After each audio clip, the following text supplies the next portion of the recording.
হাদিস আমি আপনাদের সামনে তুলে ধরব। পবিত্র কোরআন থেকে কয়েকটি আয়াত তুলে ধরে আমি আপনাদেরকে নিয়ে যাব যে দুনিয়া থেকে আমাদেরকে যে পরকাল গমন করাবে যেই জিনিসে, সেই জিনিসটা হচ্ছে মরণ। আর সেই মরণ থেকে নিয়ে পরকালের পরবর্তী যে স্টেপগুলো, সেগুলিকে আমাকে আপনাকে সদাই এই পার্থিব জীবনে, এই ধোঁকাদারি দুনিয়াতে আমাকে আপনাকে স্মরণে রাখতে হবে।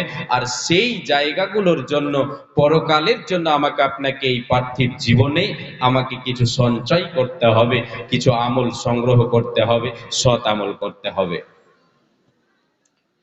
প্রাণপ্রিয় ভাই ও বাবাজানেরা, পর্দার অন্তরালে মা ও ভগ্নীগণ, এই যে আমরা যে দুনিয়াতে এখন বর্তমান, এই দুনিয়াটার অস্তিত্ব, যে দুনিয়ার ধোঁকায় পড়ে আজকে আমি আপনি আমার আপনার আসল ঠিকানা, আসল ঘর, আসল বাড়িকে বলে ভুলে গেছি। যেই দুনিয়ার মোহাব্বতে পড়ে, যেই দুনিয়ার ভালোবাসায়, যেই দুনিয়ার চাকচিক্য দেখে আমরা ভুলেছি সে দুনিয়ার কতটা ক্ষমতা আর সেই দুনিয়ার কতটা মূল্য। আল্লাহ তাবারাক ওয়া তাআলা তিনি আদম সন্তানকে জানিয়ে দিচ্ছেন, হে আদম সন্তান, হে আমার বান্দারা, তোমরা জেনে রাখো, ইলাম আন্নামাল হায়াতুদ দুনিয়া।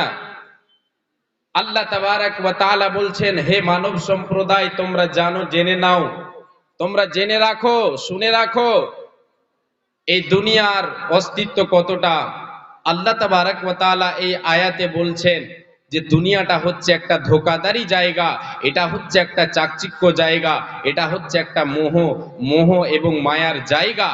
এই জায়গার অস্তিত্ব নেই, এটা হচ্ছে অস্থায়ী জায়গা। চিরস্থায়ী জায়গা হচ্ছে পরকাল। আল্লাহ তাবারাক ওয়া তাআলা তিনি বলছেন, হে পৃথিবীর মানুষ, ওমাল হায়াতুদ দুনিয়া ইল্লা মাতাউল গুরুর। এই পৃথিবীর মানুষ শুনে নাও, এই দুনিয়া হচ্ছে, এই দুনিয়ার সম্পদ, সব কিছু, এই দুনিয়ার সম্পদ যা কিছু আছে সব কিছু হচ্ছে ধোকার জিনিস। এই মহাব্বতে, এই দুনিয়ার সম্পদে তুমি মহাব্বতে পড়ে গিয়ে তুমি পরকালকে বলে ভুলে থেকো না। এই দুনিয়াটা হচ্ছে একটা খেলতামাশার জায়গা, ধোকাদারির জায়গা। ভাই বাবাজান, আমাকে আপনাকে এই দুনিয়া থেকে আমাকে আপনাকে বাঁচতে হবে। কেন বাঁচতে হবে? দুনিয়ার মহাব্বত থেকে বাঁচতে হবে। আমাকে আপনাকে চতুর্দিক থেকে, আমাকে আপনাকে চতুর্দিক থেকে আমাকে আপনাকে দুনিয়া হাত ছানি দিয়ে ডাকবে, দুনিয়া ডাক দেবে, গুনহার পথে, পাপের পথে দুনিয়া ডাক দেবে। সেই পাপ থেকে, সেই দুনিয়ার মহাব্বত এবং দুনিয়ার মায়া জাল থেকে আমাকে আপনাকে বাঁচতে হবে, পরকালের জন্য সঞ্চয় করতে হবে। কেন? হযরতে আলী রাদিয়াল্লাহু তাআলা আনহু তিনি বলেছেন একটা কথা, আল ইয়াউমা আমালুন ওয়ালা হিসাবুন ওয়া গাদান হিসাবুন ওয়ালা আমালুন। তিনি বলেছেন, হে আদম সন্তান, হে উম্মতিরা, নবীর উম্মতিরা শুনে নাও, আল্লাহর বান্দারা তোমরা শুনে নাও, আজ যে দিন তোমার সামনে, যে ডেটে, যে মুহূর্তে তুমি বেঁচে আছো, এই সময়টাকে তুমি কি করো? এই সময়টাকে তুমি মনে করো যে এটা হচ্ছে তোমার আমল করার জায়গা। তিনি বলছেন, আল ইয়াউমা আমালুন ওয়ালা হিসাবুন, যতক্ষণ তুমি বেঁচে আছো, আজ বলে তো যতক্ষণ তুমি বেঁচে আছো, তোমার আমলের সময়।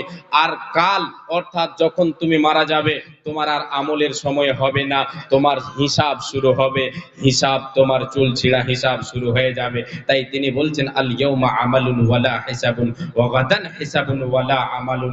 আজকে এই দুনিয়াটা হচ্ছে আমলের জায়গা, হিসাবের জায়গা নয়। পরকাল হচ্ছে হিসাবের জায়গা, পাকড়াও করার জায়গা, ওখানে আমল করার জায়গা নয়, ওটা আমল করার জায়গা নয়। যখন মরণ আমাকে আপনাকে এই জায়গা থেকে ওই জায়গায় ট্রান্সফার করে দেবে, আমার আপনার আমলের সব দরজা বন্ধ হয়ে যাবে। আমি আপনাদেরকে বলছি, আল্লাহ তাবারাক ওয়া তাআলার নবী মুহাম্মদুর রাসূলুল্লাহ বলেন সাল্লাল্লাহু আলাইহি ওয়াসাল্লাম, তিনি পবিত্র জুবান দিয়ে বলে গেছেন যে এই দুনিয়ার মহাব্বতে পড়ে মুসলমান, আজকে এই দুনিয়ার মহাব্বতে পড়ে মানুষ আল্লাহকে বলে ভুলে গেছে। যেই দুনিয়ার মহাব্বতে পড়ে আল্লাহকে বলে ভুলে গেছে, সেই দুনিয়ার কতটা মূল্য, সেই দুনিয়ার কতটা দাম তোমরা শুনে নাও। হে পৃথিবীর মানুষ, উম্মতিরা তোমরা শুনে নাও। আল্লাহর নবী নবী মুহাম্মদুর রাসূলুল্লাহ বলেন সাল্লাল্লাহু আলাইহি ওয়াসাল্লাম বলেন, এ আমার উম্মতিরা শুনে নাও, লাউ কানাতিদ দুনিয়া তা'দিলু ইনদাল্লাহি জানাহা বাউদাতিম মা সাকা কাফিরাম মিনহা শারবাতান। আল্লাহ রাব্বুল আলামিনের নবী বলেন, রে উম্মতিরা, এই দুনিয়ার যদি আল্লাহর কাছে, এই পার্থিব জীবনের যদি আল্লাহর কাছে একটা মাছির পরের সমপরিমাণ মূল্য থাকতো, একটা মাছির পরের সমপরিমাণ মূল্য যদি থাকতো, তাহলে পৃথিবীর বুকে আল্লাহ রাব্বুল আলামিন কোন আল্লাহদ্রোহীকে, কোন বেঈমান কাফির মুশরিককে এক ঘোট পানিও পান করতে দিতেন না। এই হাদিস দ্বারা বিশ্বনবী বলতে চেয়েছেন, রে আল্লাহর গোলামেরা শুনে নাও, এই দুনিয়ার মহাব্বতে পড়ে যেও না, এই দুনিয়ার ধোঁকায় পড়ে যেও না। এই দুনিয়ার কোনো মূল্য নাই রে, এই দুনিয়ার কোনো মূল্য নাই রে। এই দুনিয়াকে তুমি মূল্য দিতে শিখেছো, কিন্তু আসলে তুমি শুনে নাও, এই দুনিয়ার মূল্য একটা মাছের পরের সম পরিমাণ নয়। বাপজান, আজকে আমরা এই দুনিয়াকে কত মূল্য দিচ্ছি, যে নিজের ভবিষ্যৎকে বরবাদ করে দিয়েছি। নিজের ভবিষ্যৎ, আসল ঠিকানা, আসল বাড়িকে বলে ভুলে গেছি এই মায়া, এই দুনিয়ার মায়া জালে ফেসে গিয়ে। আল্লাহ তাবারক ওয়া তাআলার নবী মুহাম্মদুল্লাহ বলেন সাল্লাল্লাহু আলাইহি ওয়াসাল্লাম, তিনার আর একটা হাদিস থেকে আর একটা ঘটনা তুলে ধরে আমি আপনাদেরকে বলতে চাইছি যে এই দুনিয়ার কতটা দাম। বিশ্বনবীর জুবান থেকে আমি এবারে আপনাদেরকে বলছি। আল্লাহর নবী মুহাম্মদুর রাসূলুল্লাহ বলেন সাল্লাল্লাহু আলাইহি ওয়াসাল্লাম, নামটা লিখে দেন। আল্লাহ তাবারক ওয়া তাআলার নবী কোন এক বাজার, টাউন, শহর এলাকা দিয়ে চলে যাচ্ছেন, সাহাবায়ে কেরামেরা সঙ্গে আছেন। এমন সময় রাস্তার পাশে, রাস্তার কিনারায়, রাস্তার ধারে একটা ছাগলের বাচ্চা, তার কানগুলো ছোট ছোট, খুঁত আছে এক প্রকার, আর তার উপরে সেই ছাগলের বাচ্চাটা মরা, মৃত ছাগলের বাচ্চা। আল্লাহ রাব্বুল আলামিনের নবী সেই ছাগলের বাচ্চাটাকে হাতে নিলেন, নেওয়ার পরে সাহাবায়ে কেরামদেরকে বলছেন, রে আমার সাহাবীরা, আমার সাথীরা, তোমরা শোনো, এই যে ছাগলের বাচ্চা, এই ছাগলের বাচ্চাটা তোমরা কে কিনে নিবে? 1 দিরহামে কে কিনে নিবে? কে কিনে নিবে? কে কিনে নিবে? সমস্ত সাহাবায়ে কেরাম বলেছিলেন, দয়ার নবী গো, এটা তো মরা ছাগলের বাচ্চা, এটা তো মরে গেছে, মৃত্যুবরণ করেছে, তার উপরে তার কানগুলো ছোট ছোট, তার উপরে তার কানগুলো ছোট ছোট, ওটা হচ্ছে দ্বিতীয় খোদ। আল্লাহর নবী গো, আমাদের মধ্যে কেউ 1 দিরহাম দিয়েও কেউ কিনে নিতে চায় না।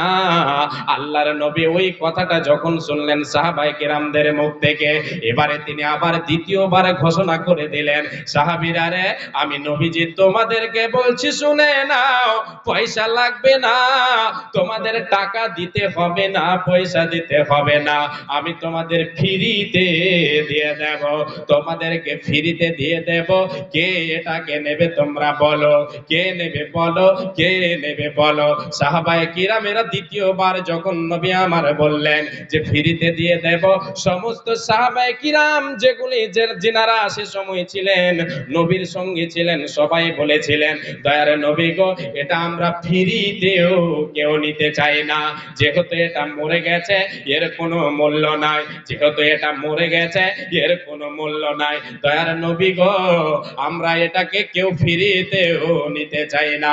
আল্লাহর নবী এবার সুযোগটাকে বুঝে তিনি এবার বলতে শুরু করলেন, রে উম্মতিরা শুনে নাও, এই যে ক্ষণস্থায়ী জায়গা, এই যে দুনিয়া মায়া দুনিয়া, এই যে পৃথিবী যেখানে বাস করছো তোমরা, আমি তোমাদেরকে এটা কেন নিতে বললাম, কেন ফ্রিতে দিতে চাইলাম, আমি তোমাদেরকে এখান থেকে এই কথাটা বোঝাতে চাচ্ছি। এই যেমন মরা ছাগলের বাচ্চা তোমাদের কাছে রে এক দিরহাম দিয়ে তোমরা কেউ নিতে চাও না, এমনকি ফ্রিতেও কেউ নিতে চাও না। এই যে মরা ছাগলের বাচ্চাটা যেমন মূল্যহীন, যেমন এর কোনো দাম নেই, যেমন এর কোনো তোমাদের কাছে দাম নেই, এই পৃথিবীটাও হচ্ছে সেই মতো মূল্যহীন। এর দাম আল্লাহর কাছে এক চুল পরিমাণও নেই। এই দুনিয়াকে আল্লাহ রাব্বুল আলামিন মুমিনের জন্য জেলখানা বানিয়েছেন। আল্লাহ রাব্বুল আলামিন মুমিনদের জন্য জেলখানা বানিয়েছেন। আল্লাহর নবী বলেন, আর দুনিয়া সিজনুল মুমিনে ওয়া জান্নাতুল কাফির। এ উম্মতিরা শুনে নাও, এই দুনিয়াটা হলো মুমিনের জন্য জেলখানা, এই দুনিয়াটা হলো মুমিনের জন্য জেলখানা। আর কাফির বেঈমান যারা মুশরিক রে, তাদের জন্য হচ্ছে সুখময় জায়গা। তাহলে একটা কথা এখানে বলি, যারা জেলখানায় জেলে আসামি থাকে, সে আসামি নিজ স্বাধীন না পরাধীন? কেউ একজন বলবেন, স্বাধীন না পরাধীন? পরাধীন। জি। কেন? সে একজনের দায়িত্বে আছে, জেলারের দায়িত্বে তাকে দেওয়া হয়ে গেছে। জেলের ভিতরে আসামি কেন, জেলার যেটা বলবে সে তাকে সেটাই করতে হবে, না করলে তার উপরে কড়া শাস্তি শুরু হবে। আল্লাহ রাব্বুল আলামিন বলেন, বিশ্বনবী দয়ার কান্ডারে বলে দিলেন, মুমিন যতগুলো আল্লাহর উপরে যারা ঈমান এনেছে, এই দুনিয়াটা হলো মুমিনদের জন্য জেলখানা। এখানে মুমিন রে, তুমি পরাধীন নও, তুমি পরাধীন নও, তুমি স্বাধীন নও, তুমি হলে পরাধীন। তুমি স্বাধীন নও, তুমি নিজের মন মানি সব কিছু করবে, নিজের মনে চলবে, দুনিয়ার মহাব্বতে ভেসে গিয়ে তুমি পরকালকে ভুলে যাবে। এটা চলবে না, চলবে না। তোমাকে স্বাধীন চলতে দেওয়া যাবে না। এখানে আল্লাহ রাব্বুল আলামিনের এই দুনিয়াটা হলো আল্লাহ রাব্বুল আলামিনের জেলখানা। এই জেলখানাতে তোমাদেরকে আল্লাহর হুকুম মেনে চলতে হবে, আল্লাহর আদেশ মেনে চলতে হবে। পরকাল আল্লাহ আমার আপনার জন্য তৈরি করেছেন, ওই পরকালের জন্য এই দুনিয়ার বুকে আমাকে আপনাকে সঞ্চয় করতে হবে। ভাই বাবা জান, এই দুনিয়ার মূল্য আমরা দিচ্ছি, কিন্তু আল্লাহ এবং আল্লাহর রাসূলের কাছে এই দুনিয়া হচ্ছে মূল্যহীন, এর কোনো মূল্য নাই।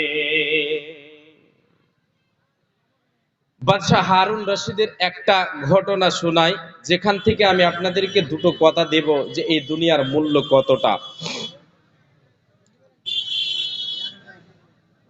সালামা আল আহমার বলে একজন